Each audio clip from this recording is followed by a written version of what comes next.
Hello and welcome back to Cud Buds with Scott from Grogpod. Is that what it? Hello, am I recording? Grogpod. Yeah, They cover roguelikes, traditional or otherwise.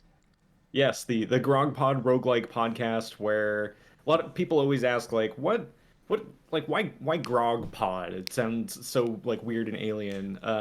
It originally stood for something else, and then when I was having a guest on, he was trying to like Google search for it, and he was getting all sorts of weird SEO results. Uh oh. I'm like, you know what? Well, like it acronymed to Grogpod, and I had already set the domain to grogpod.zone at that point. I was like, you know what? This is just easier. And I Amazing. have in the about tab on the web page is just like grog equals rogue and pod equals pod. And Rail that's it in equals a nutshell. rail. Mono equals one. That's the one, yeah. Yeah. Exactly right. All right. So from our last episode, if the audio works out right, because I inadvertently muted myself for the whole recording, um, we did Red Rock. We finally beat Red Rock. We bludgeoned some Snapjaws. We found some loot. We did a lot of dismemberment. I'd accidentally used a love injector on myself. Um, Yeah, you're in love with yourself right now. You're like the becomes his classic head by tale of all. narcissism. Narcissus? I can't remember. And yeah, I guess we're heading to Rustwells. That really does Yes. suck, by the way. Lovesick is one of the worst status effects or active effects you can get. And there's no way for telling like how long this is gonna last. You'll I'm get guessing over this won't yourself last. eventually. Okay. Just gotta look in the mirror. Okay. Yeah. Um, yeah, so we still have our quest to go out to 6 days still in a minute. Yeah. But a little closer are the Rustwells down here. So far we've only been really hanging out in the salt marshes. Um, we gotta cross some desert canyons to get there. Yeah. And Let's do a couple things before we go. First of all, do you have a chest on you, or is this the second time we've done this where I ask and we don't have a chest? yeah, I am not carrying a chest with me. Okay. You do have steel boots. You should put those on. I guess that means I was just watching our episode 1 or 2. I kind of like mentioned that I tend to you know go towards AV. I tend to compromise my DV for AV, and Mm, those boots are definitely going to do that. But now that you're doing it, you may as well commit and put on the studded leather armor as well. hmm 7 DV is pretty good, but I think that the armor is better. It's funny, you only have hmm 3 AV, and I'm not sure. Oh, okay. So fun thing. This is a mutant specific thing. Yeah, you have 5 AV. You would have more, but you want to go back to your equipment page, and I don't. It doesn't show it here, at least not comfortably. But why don't you look at your hind feet steel boots? These guys. Yeah. So you notice how the AV is in red.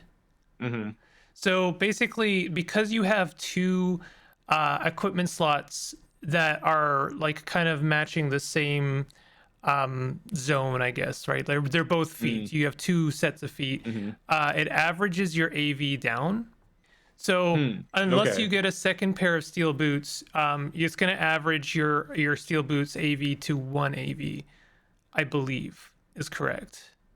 Though it does say 2 right now. I'm pretty sure it's actually actively 1. Is the Um, red 2 because of some? It's not because of my lovesick effect or anything. no, it's because it's being averaged down. You have a second set of Uh, feet yeah. that are not armored currently, and so in order to kind of balance that out, it's just averaging the benefits of the steel hmm boots.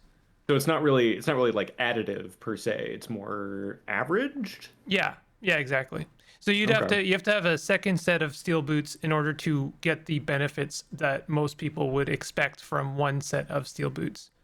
I guess that's kind of a balancing mechanism to make sure you're not just like I've seen some builds with this where you have like 9 or 10 arms and I can imagine that that gets out of control very quickly if you don't have that kind of balancing mechanism. Yeah. Uh, Not to be pedantic, 9 or 10 arms is actually great. Like I guess if you wanted to go into shields, then that would still be good. Although 9 to 10, this is gonna get really stupid. I'm sorry. It's more specifically anything that can wear armor. 9 to 10 arms wearing bucklers would actually be amazing because shields are weird and they will always be weird. Huh. Um, but yeah, like if you had a second head, you need to put another helmet on that head, or else the AV does not. It doesn't. It gets spread a little thin. Hmm. Was it? Regarding multiple limbs, just theory crafting here. If I had two heads and an enemy used to dismember and cut off one of the heads, I would still be alive. Yes. In fact, But if this they is cut off that other one, well, then you will die. okay. Uh, this is true for other creatures too. There's actually I don't know if there's that many, but there's at least 1 or 2 creatures out in the wild that have 2 heads. And if you can also get dismember with decapitation as a chance and decapitate them, and they will still fight you. So the kind of nuanced interactions in CUD are like they're very seriously taken. Like they're Yeah, fascinating. The titular CUD experience. Okay, so we need to grab a chest after putting on our Well, steel boots I was here. also gonna check to see if you have like everything made of metal is in danger when you go to Rust Wells, and it sucks. But Mm, you also don't have you have your steel axe, and that's fine. But maybe you want to leave behind your upgraded axe, your carbide two-handed. Just like don't put that on the floor hmm. in Jopa so that it's not in danger. I don't know if it can rust. I'm not sure, but I wouldn't chance it. Yeah, I guess we'll hang out here in front of Dromad Boy. And so when you go to the rust wells, stuff in your inventory has a chance of rusting. Yeah, anything made of metal has a chance of rusting, including your bent metal sheets, your fractured microchip. Um, I mean, like I said, you're probably never going to make use of those in this run. Yeah. Your tonics are fine, I think. Mm, You're actually totally you're well set up because you're not even your armor is at risk right now. It's just your weapon, and I mm, guess your boots as well. But like those are pretty replaceable. yeah. Is there anything from Hey, Tam here that we could like weapon wise get?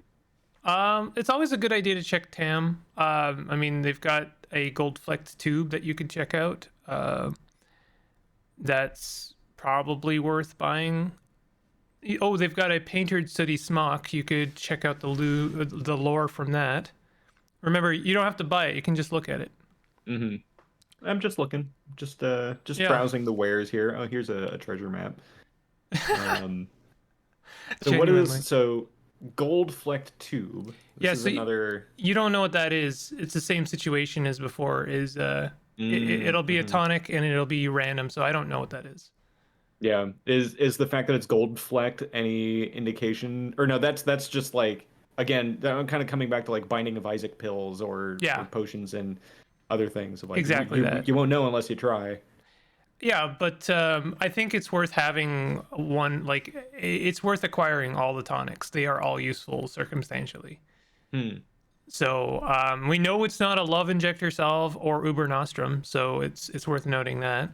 Hmm. You could give up your beaded bracelet and your old leather armor. Not that your leather armor is any worth any value, but it is also 20 pounds. So Yeah, just shedding the weight there. So we're down 60. Is that something that we would want to uh, trade for I don't or know. Just for the sake of quickening this, why don't we sell our laborer security card? It's yeah. okay. It's fine. But it's not going to be applicable to this series Hmm. basically at all. All right, cool. Okay. And we We can are go and pay Argive to tell us what that is. all right.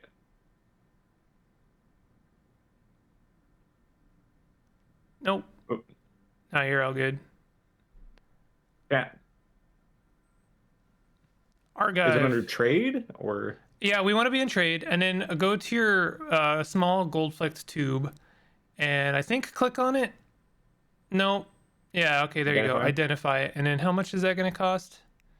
2 Two. drams. Worth it. Ooh, We will breaking lose the the bank funny here. number, but that's, Yeah. compromises must be made. Sacrifices as well. Shade oil. Uh, eh. It's okay. You're a Not mutant, bad to so have in a pinch. it is the most okay injector you could have found, honestly. I think Phase out of the spatial dimension for 1 to 3 rounds. yeah, that's nice. So it's worth noting that tonics react differently to mutants and or Trukin. So like, this will have a similarly themed but kind of dramatically better effect for Trukin. They just take to tonics a lot more effectively than mutants. Hmm. I can't remember what it does for them. I think it literally gives them the ability to phase.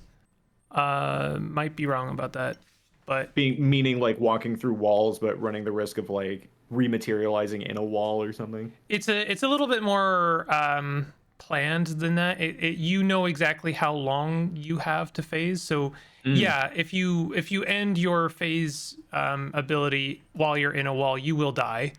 Yep.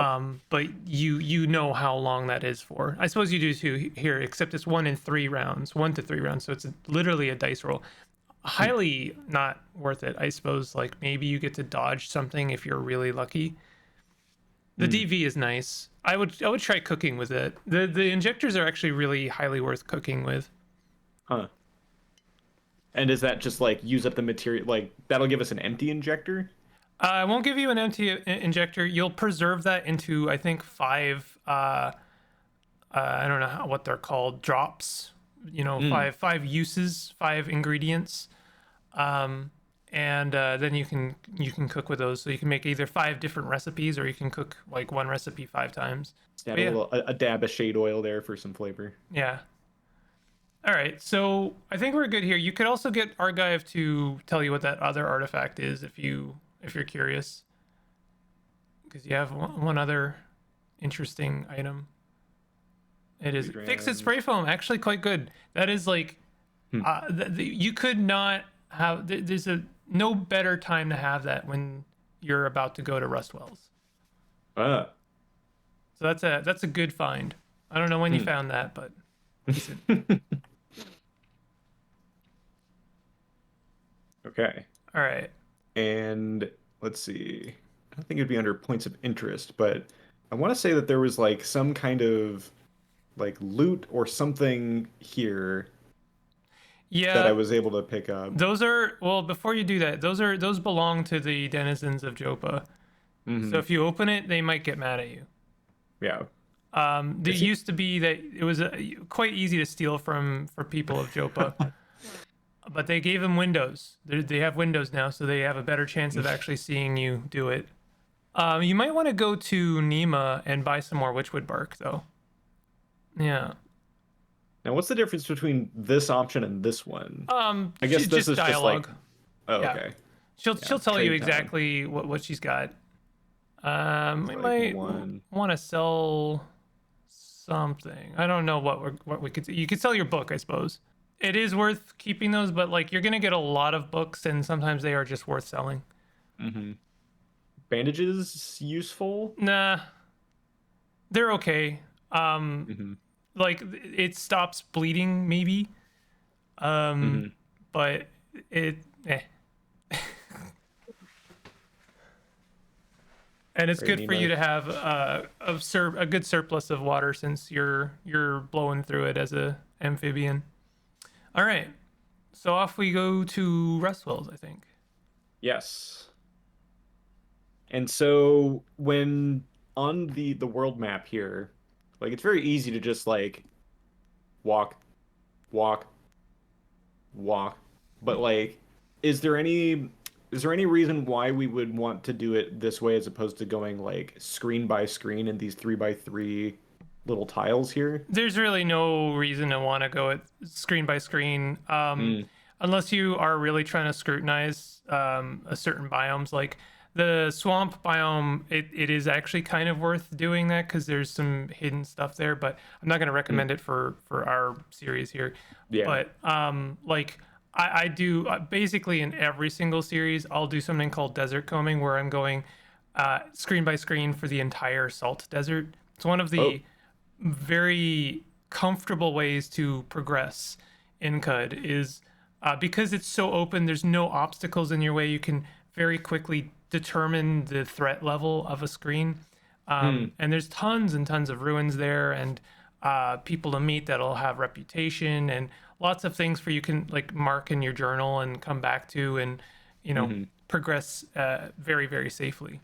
Now, would you come across that stuff if you were just like in the world map screen going tile by tile? Like, would it automatically stop you and say, "Hey, there's something here for you to check out"? Or, There is a chance to do that. There's a better chance if you have the wayfaring for that biome. So if you mm, were to spend some skill points on like wayfaring salt dunes, then you will have a higher chance of discovering places of importance. hmm, So things like ruins, definitely things like historic sites. Unfortunately, I don't think things like legendaries, but like layers for sure. hmm, I think even if you have the wilderness lore for salt dunes, it's worth going screen by screen in the salt dunes. I hmm, mean, the salt dunes are like the best place, the yeah, place to go. Especially like around level 6, you're kind of in the ideal spot. Watch out for dawn gliders, of course, but like once you understand the trick about dawn gliders, then it's not a big deal. All right, okay. so We're at Rustwell's. you got We there did without it. getting lost in the canyons. This is good. A whole two tiles. So when you descend from the world map into a parasang here, how do you know which of the 3x3 ones you're landing into exactly? It's kind of it is a good question. Oh, you've got a slumberling at the base of that one. Um, it's you usually come down into the center. In fact, I think when like if there are multiple things of interest in that parasang, it gives you a drop down like Mm, query of do you want to go here or here. I think you always come down into the center, but I guess that's true for Rustwells as well. I'm not sure if you went down like one screen, just out of curiosity. You could do that, and I'm wondering if there would still be a well there, or if there's only the one well. Looks like there's only the one well, and then you're immediately in Desert Canyon Zone. yeah. Yeah. So, Rustwells, they underwent a pretty large, hefty upgrade. I'm interested to see how you're gonna do. Yeah.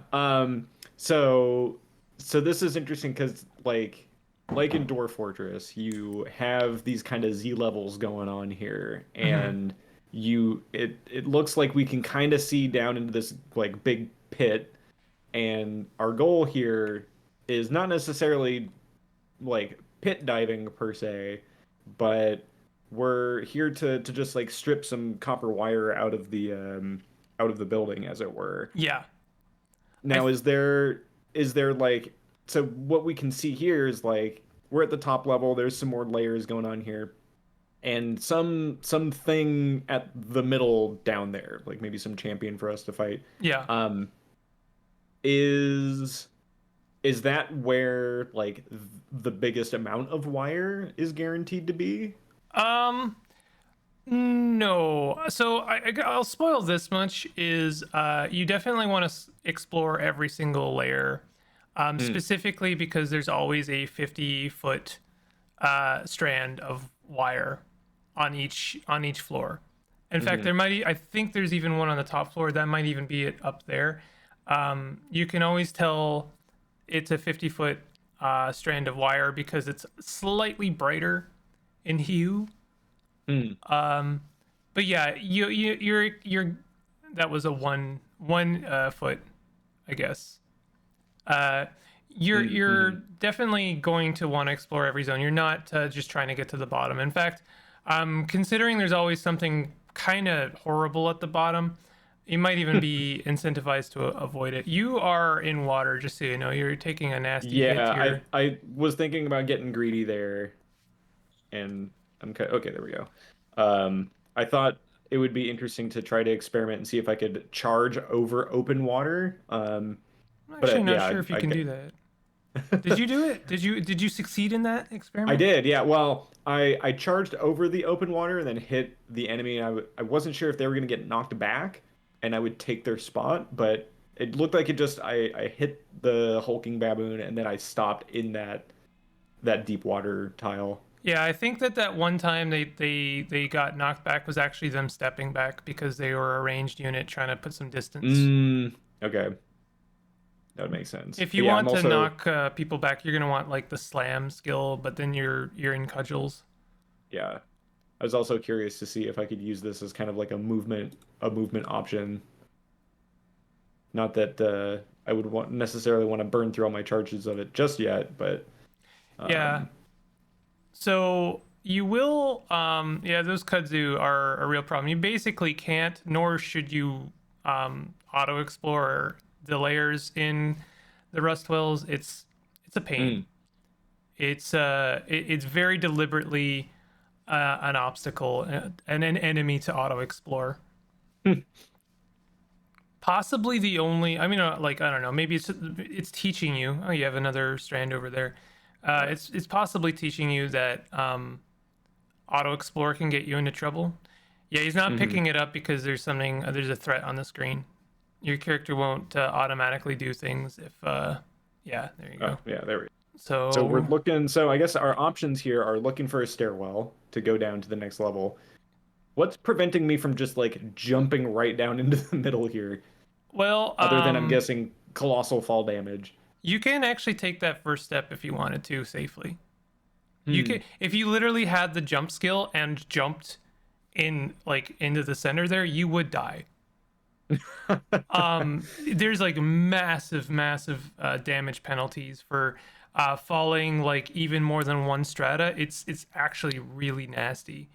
Oof. And in fact, I saw I did a series that never went live, but someone else that I was running this through had the ability to fly, and they tried. I was like telling them like, yeah, you just fly over it, and then we'll fly down into it. Hmm.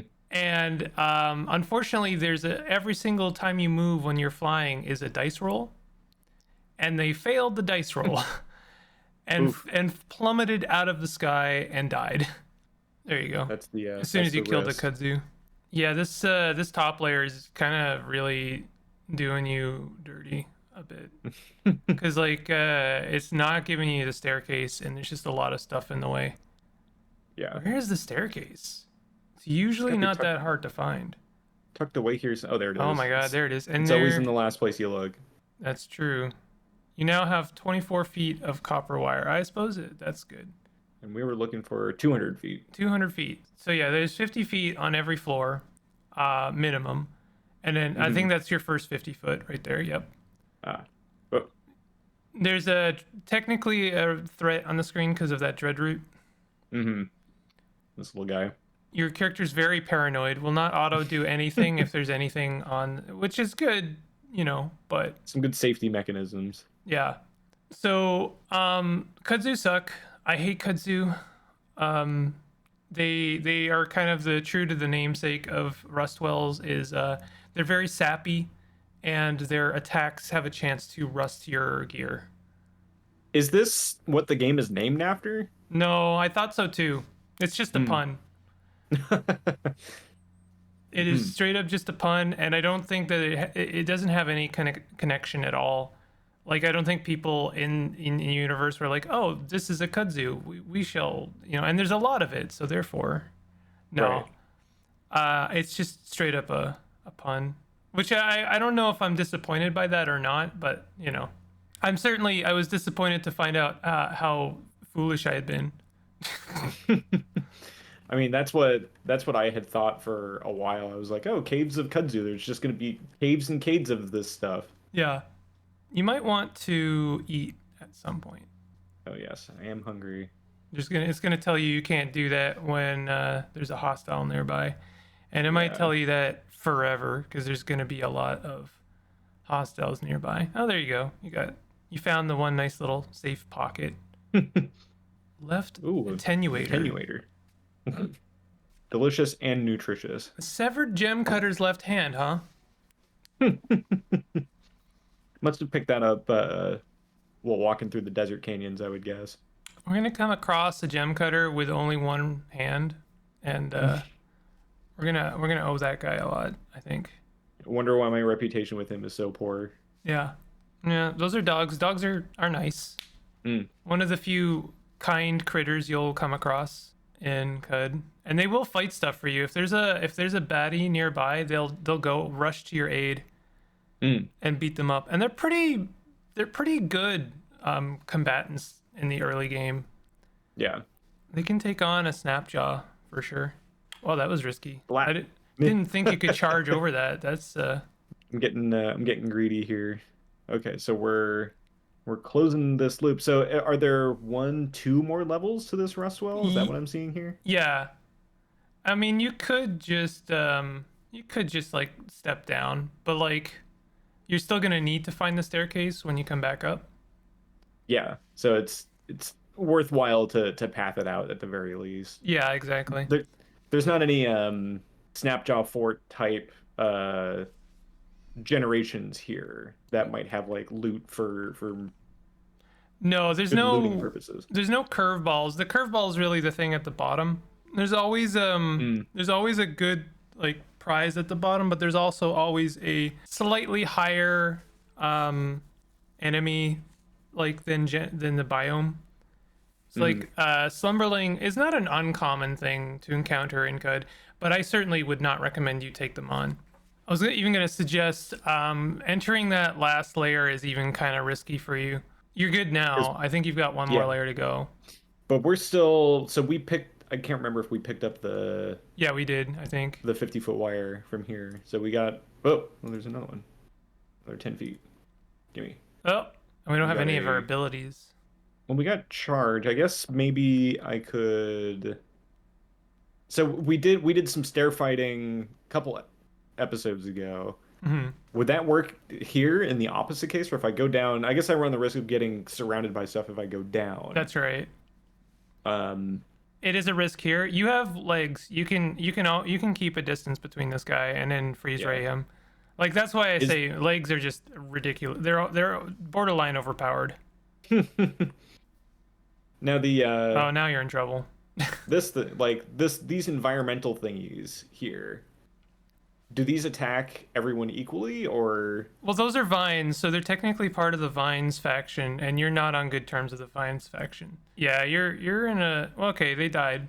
I have died to a jilted lover. They can actually kill you, but it speaks more to my inability than to them.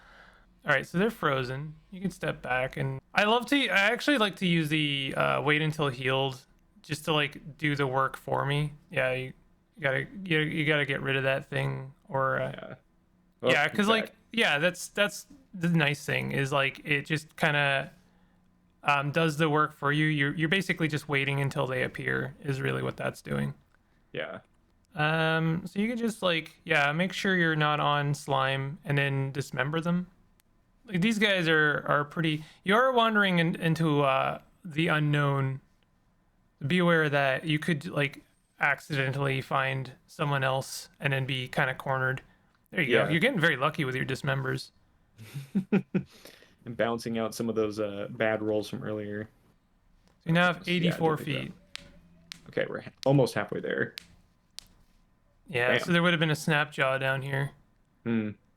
Worth noting, Snapjaws are scavengers, so they might have stuff on them. Each of them is basically a random loot table. Mm-hmm. And And would I see that one from... had a shade oil. Hey, there we go. That's a very good find on a Snapjaw. Huh. Some more trash here. I'm too dumb to loot through. So this is, let's see. Would this show the whole gamut of like all the loot in the area, or is this just showing a brief picture of it? It's everything adjacent to you right now, so it's all of the tiles that are like in your 3x3 radius. Okay. So yeah, just to your left is like a steel utility knife, which I would pick up, and That sounds bronze dagger. vaguely useful. I don't know if you can interact with it there. I think you still genuinely have to like. It's probably just easy to step on that tile and hit G. Yeah.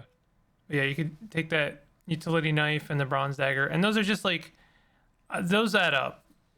Hmm. It's a lot of extra work, and people will often ask me like, why are you doing that? I'm like, well, look, I'm about to hand in 100 rams of knives, Hmm. so like, worth, Knife collecting.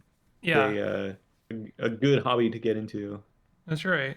I seem to recall these kudzu and like the jilted lover vines being a much bigger problem the first time I did this. But I think the first time I did this, I was maybe like level 1 or 2 going into the rust wells. Yeah, you might also have had less armor. The difference between like 2 AV and 5 AV is massive in the early game. Mm. I can't remember. There's like a very, very specific metagamey kind of thing where I think it's like 4 AV is a sweet spot, because people have like are now like very intimately aware of the pen amount of like the average creature in the early game. I Hmm. found some graffitied full crate. I prefer fungi, edible and inert. They prefer fungi that are inert and edible. I guess I agree with that statement. I like my mushrooms edible to some degree. Yeah, you don't want them moving around and spraying you. There you go. Leveled off a kudzu. Wow. How much so we got 2 mutation points here. Is that something we should continue to bank up or Because you have physical mutations and you know you're gonna get another rapid advancement, I could spend them. And like I said, you have the kind of the perfect array here, Mm, of mutations. You got like one mental, so you're benefiting from ego, but you're not benefiting too much, so you're not getting any glimmer. And then you've got multiple legs, which is just broken, and then a weapon, which is yeah. your freezing rate. You could definitely, since you've already started putting points into freezing rate, just continue to do that. Although you might, yeah, you can. So you've now bumped into the half Hmm. your level rounded up, I think. And that was the one you rapid advanced, I think. That's right. Yeah. So you could just put more points. I like to level up multiple legs until I have plus 100 move speed, and then Hmm. kind of leave it there for a bit, because that's basically a very convenient, like, I'm moving one extra tile every time my opponent moves. Yeah. How do I so mine's 165 right now. Yeah. Or do you mean let's see. Base move speed is 100. So you mean like plus 100 meaning 200 move speed in this case. Well, what I mean is that multiple legs is right now giving you plus 60, I think. Oh, right. Okay. That makes total sense. Yeah. Plus So 80, 60 to 80. so the one after the next one will be 100, I think. Hmm. You could do one more. Let's see, what is the next one after that? Yeah, plus Next one's 100. I'm 100. out of mutation points though. Yeah, yeah. But like after that, you could leave multiple legs for a long time. Plus 100 move speed is good enough that you'll basically outrun everything. Like there's very few things that will. I mean, certainly there are some things that will keep up with you, Hmm. and they are to be feared. Um, but like you're good for a long time, and you can just dance around everyone, and Hmm. it's a lot of fun. So, okay, we've used up our mutation points. We got 345 skill points. Oh That heck seems yeah. like a lot of stuff banked up. Yeah, Um, I think I mentioned this, but I like to keep a pool of skill points in case I come across something that circumstantially one of my skill points or one of my skills would benefit from. mm, You're going in axes. You could learn something. You could learn an axe ability. Cleave is quite nice, I think, if that's what I'm thinking of. Yeah, cleave their armor. mm, That's quite good. Reducing anyone's AV is like really nice, hmm. and that's a passive. I love those. Those Oh, are those are fantastic. whenever you, oh, so that, yeah, that procs on every hit. Yeah, 75%. Wow. And I'm pretty sure I'm not. I don't quote me on this, but I'm pretty sure that you can stack that. So Hmm. I'm pretty sure that you are like with anything with high AV, if you're fighting it long enough, if you have the ability to fight it long without dying, you are just reducing their AV over a period of time. Yeah. This penalty And can stack a number. Oh, it says literally right there. Penalty can stack a number of times up to half your strength modifier, which your strength modifier is, I believe, +2 right now, or even more. +3. +3. So that's fine.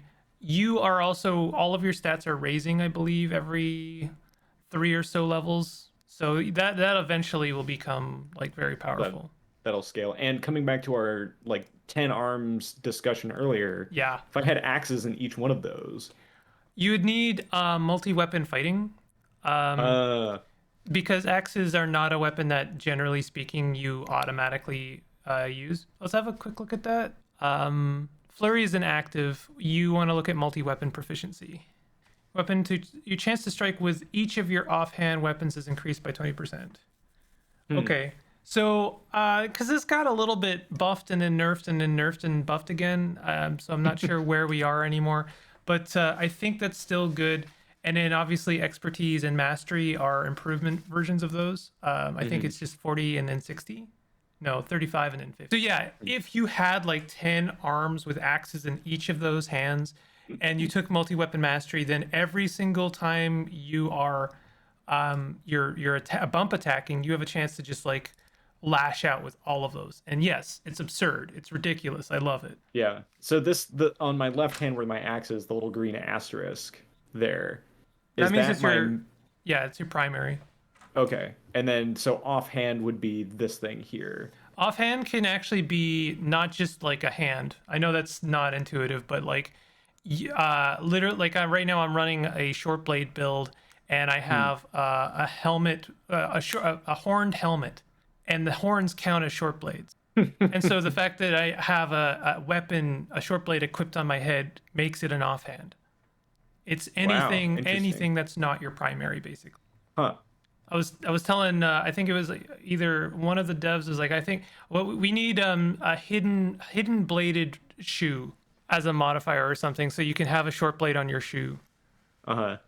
Okay, so maybe well, I'm gonna do it. I'm gonna get cleave Cleaves for real now. good. Charging strike is also great for you. You already have charge, so that just improves charge. Hmm. Those Okay, are great. 95. That seems good. Abilities. Oh, those are just because those are just passive add-ons to what I already have then, right? Well, yeah, cleave is a passive for every time you hit. Charging strike just basically makes your charge now do an attack, like an extra attack, and also it Uh. has a dismember ability. So you kind of have two dismembers now. I'm Wow. not sure if it puts dismember on cooldown. Let's see. If you have dismember, your chances of to dismember when charging with an axe is doubled. Mm. Oh, interesting. Automatically They daze. wait. What? When you charge with a cudgel and hit, you automatically. Why is charging strike in axes if it's got a cudgel ability? There's not like a oh yeah, because cudgel's down here. Oh, it's in both. Oh, that's interesting. Oh, huh. Ah, okay. They kind of reordered this because if you go into tactics, this is gonna seem very like unrelated, but you actually have tactics. So look for one that's it's under cooking and gathering. Yeah. I only just found this out, but kickback is one that used to be in either rifles, bows and rifles, or pistols, but it Mm. works with both. It Yep. works with either pistols or rifles, and so now it's been moved to tactics, so that it's actually cheaper to buy. But so that's interesting. So like some skills here can show up in multiple categories, but when you get it in one, it applies to all the ones that it applies to. That might literally only be for charging strike that Okay. applies to. I have not encountered that very often, and it's very new. Yeah. So Because I don't think I skilled with crushing and bludgeoning weapons. I don't remember if I uh unlocked this skill tree specifically. no, you didn't. Well, maybe. I guess it's green, but it might only be. No, you didn't. You didn't because it says starting cost is 50 SP. I think it's But it's only green probably because you have charging discounted. strike. Yeah, that would make sense. I think it. I don't think it's discounted. I think it's literally just because you have charging strike and it does just appear in both. But yeah, we're I guess halfway through Restwells. Yeah, we have how much copper 85, wire have we 84. 84? That can Yeah. rust, unfortunately. So The copper wire, uh-oh. yeah, I have actually had runs where like I got the full amount and then one of them got rusted, and then I had to Oof. go back because it's not worth repairing Yeah, there you go. You cleaved him. So he has one less AV, and that's really good. Look, you notice how much extra damage you did. Whoa. You did ×3 and then ×2, and that's that pen thing happening again Mhm. because it's based on their AV. You could have like not great pen and still like do massive damage if their AV is low enough. Yeah. You didn't pick it up. Come on. There There we you go. go. 134 feet. I don't know why I didn't pick it up. Sometimes it works, sometimes it doesn't. Scared of that bat over there. Yeah. Stupid kudzu. We hate you, kudzu. Gotta pet the doggy here. You can genuinely pet the dog. Oh, now we have Caves of Cud can be on that one Twitter account. pet. There you go. There's an animation. You pet it. It barked. That's one of the first things I always do in Jopa is to pet the purple cat. Yeah. There are other cats roaming the wilds, and you're actually not on good terms with cats when you start out by default. Hmm. But fun fact is, if you get on good enough terms with cats, you can pet them. It's actually really difficult. I have yet to do a run where I can pet the cat. Your reputation with cats must be quite high for you to be on petting terms with cats. Minus 300. Yeah. They're also interested in hearing gossip about all the settlements. Yeah. Okay, we have another floor here. Can't remember if we got the. I guess we did get the 50 there. So this zone is going to be a little bit interesting for you, I think. This is your final level of this Rustwells, and you have a Slumberling. Okay, 144 feet. Have you Now encountered a Slumberling before? I don't think so. It sounds like something that is gonna put my character to sleep and pound on me though. It's kind of the opposite. Well, I mean, switch one of those. It'll pound on you and then go back to sleep. So I don't want to disturb him then. Yeah, that's definitely the crux of the situation. Unfortunately, other creatures are really not afraid enough of Slumberlings, and they will just like go and piss it off. That's quite the corridor there. That's what I hate those corridors. This is times where like if I have a poison gas ability or something, I'm like, all right, we're just gonna fumigate the hallway here. Actually, that's a good idea. Do you have a defoliation grenade? I don't think so. Boo. Okay. I only recently came into the becoming aware of how valuable defoliation grenades can be. Very circumstantial, but this would have been a perfect opportunity for one. But yeah, you don't have to go over there unless you do. I don't know. Well, we can just end it here. We're almost done through Rustwells. If you are enjoying this series at home, you maybe want to hit the like button and consider subscribing for more content like this, and maybe check out Grogpod. Yeah, grogpod.zone is the podcast. All sorts of ruminations and rankings of games as varied as Risk of Rain 1 to Risk of Rain 2 and everything in between. It's got everything. Now we've some highlights from this season. I guess we did Slice and Dice, which was great. We did Doom combined episode of Doom RL and Jupiter Hell, also great. And also Hollow Cure, Save the Fans, the extreme anime VTuber version of Vampire Survivors. So kind of everything spanning the whole gamut.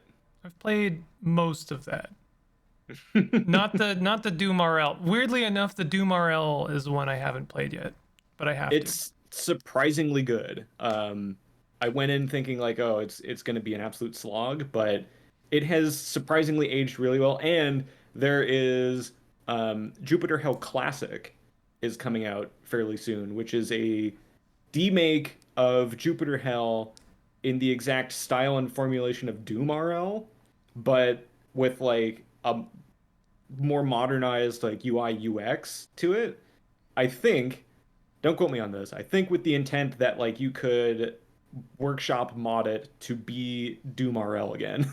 Oh wow, awesome! So coming full circle in a way. We'll have to chat about this at some point. Yes. All right. Well, join us next time. We'll finish off Rustwells and possibly the series quite soon. We're gonna go until we finish all the quests in Jopa, and Looking forward to it.